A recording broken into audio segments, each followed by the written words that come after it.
Greetings and welcome to another lecture in psychopathology. We continue the discussion of schizophrenia.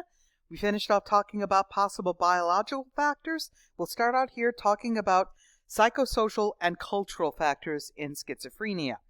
Now, traditionally in the Freudian view, schizophrenia, like many other things, was your parents' fault. Basically, it was what were called refrigerator mothers. They were cold, they were uncaring, they, blah, blah, blah. And basically, that is not true. That is not true. Do bad families cause schizophrenia? No, but they might bring it out if there is already a vulnerability.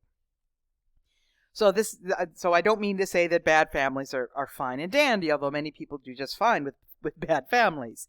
But it's more along the lines of they can't create the vulnerability. They can't create the disease. They can bring it out if there's already that vulnerability from biological or prenatal factors, but they cannot create that problem. And there's any of a number of things that have been correlated with schizophrenia. One is called expressed emotion, or EE. Expressed emotion essentially is how your family members talk about you behind your back. If they are in a private interview with a therapist, how do they talk about you? Do they say nice things? Do they say pleasant things? Do they say funny things? Or do they criticize you? Are they hostile? Are they over-involved? If it's those latter three, then that is correlated with the development of schizophrenia. Now, it's correlated a bit with developing. It's even more correlated with relapse. Okay, so someone basically has undergone various types of treatment for schizophrenia. If their family essentially is critical and hostile and way too involved in their life emotionally, that might just cause a relapse. It might just trigger one. Along with being more behaviorally controlling, that over-involvement can be a real problem. People need to learn to more or less let, individuals go a little bit, which can be hard to do, particularly if they're your children. But that whole sort of over-controlling and trying to take care of everything doesn't necessarily help. And in fact, it has been linked with making things worse, as well as, criticism and hostility toward that individual. Urban living is also linked to schizophrenia. We don't know why. Other than the fact that urban living might be more stressful or perhaps different types of stressors. But there are some other connections that may go along with it. Specifically, recent immigrants are also more likely to develop schizophrenia, particularly if they have darker skin. Now, what might be going on here is the stress of immigrating, particularly the stress of immigrating and living in certain parts of the United States, maybe most parts of the United States, if a person has darker skin. There is discrimination, there is prejudice, this causes stress. This could then, therefore, perhaps trigger that underlying vulnerability. Again, it doesn't appear that these things will create schizophrenia, but they may well trigger the underlying vulnerability. As might, as mentioned in an earlier video, early use of cannabis. Now, it isn't that using pot is going to make you go schizo, like I've heard people say. However, it does appear that early use, like early teens' use of marijuana, is indeed linked to schizophrenia. Early use of alcohol is not linked. So there's apparently a difference between the two, between using alcohol and between using marijuana. And one is, of course, that alcohol is a depressant, while marijuana is a hallucinogen and a whole lot of other things. And maybe there's something about the effects that marijuana has that can bring forward this vulnerability. Maybe it accelerates changes that would have happened anyway. But you also have to take into account that it's possible that people who would go on to develop schizophrenia anyway are more likely perhaps to use marijuana early. Perhaps they're looking for a respite or something, who knows.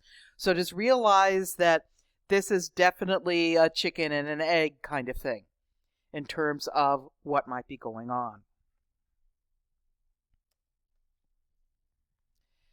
Treatments and outcomes. So, generally, these treatments and outcomes, we're talking about 15 to 25 years after developing schizophrenia, after being diagnosed.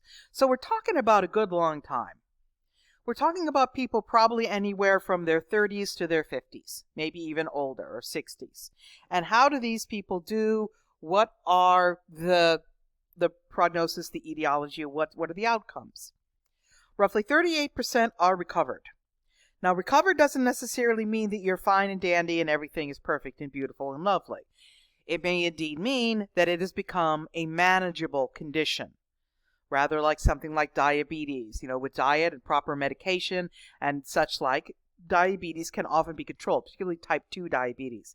Maybe there are some types of schizophrenia like that as well, may require medications or treatment, but indeed, they're recovered. They can live essentially normal lives.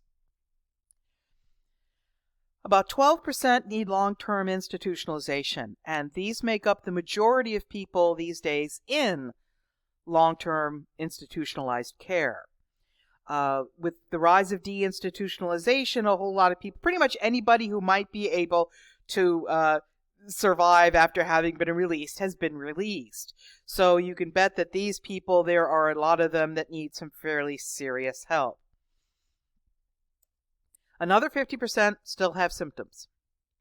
They may be able to live relatively normal lives. They may be able to, live in a halfway house and work at sponsored jobs and things with a lot of care, with a lot of help. So they're not institutionalized, but neither are they well.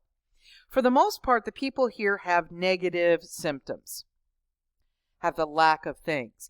And the reason for that is it does appear in some ways that positive and negative symptoms might kind of be caused by different things. Positive symptoms, as I mentioned, look an awful lot like too much dopamine. And that would be something that could be relatively easily dealt with.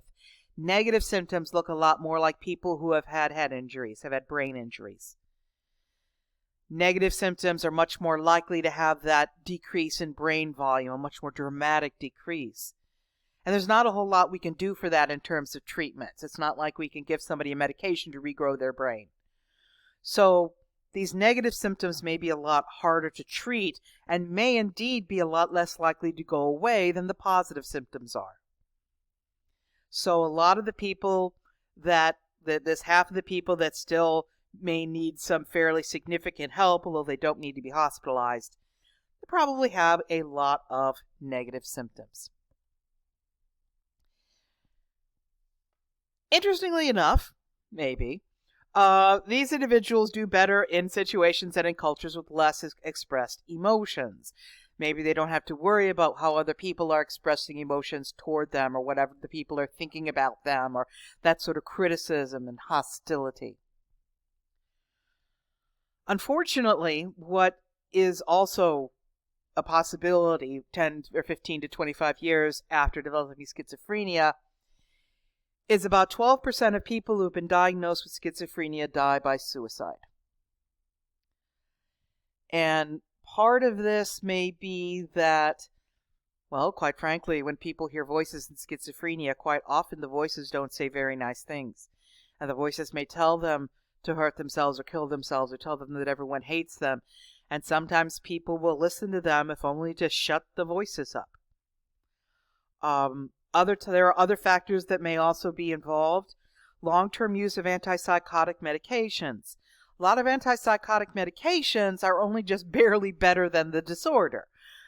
They have significant side effects. They can cause rather significant behavioral and personality changes.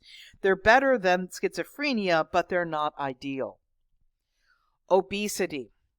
Obesity, a lot of people with schizophrenia wind up being obese. They wind up smoking. They wind up using illegal drugs. All of those might be done in order to maybe make themselves feel better, in order to be almost a sort of ad hoc treatment, in order to, these people think that it will improve their lives, it will make them happier. And again, all of those things, obesity, smoking, and illicit drug use, are linked with early death, if not specifically with suicide. So, yeah, people with schizophrenia don't have the best life expectancy for the most part. Not everybody. Some do very well, but it is not really a good disorder to have for long-term health and happiness. And with that, in the next and last video for this chapter, I'll talk about the various types of treatment.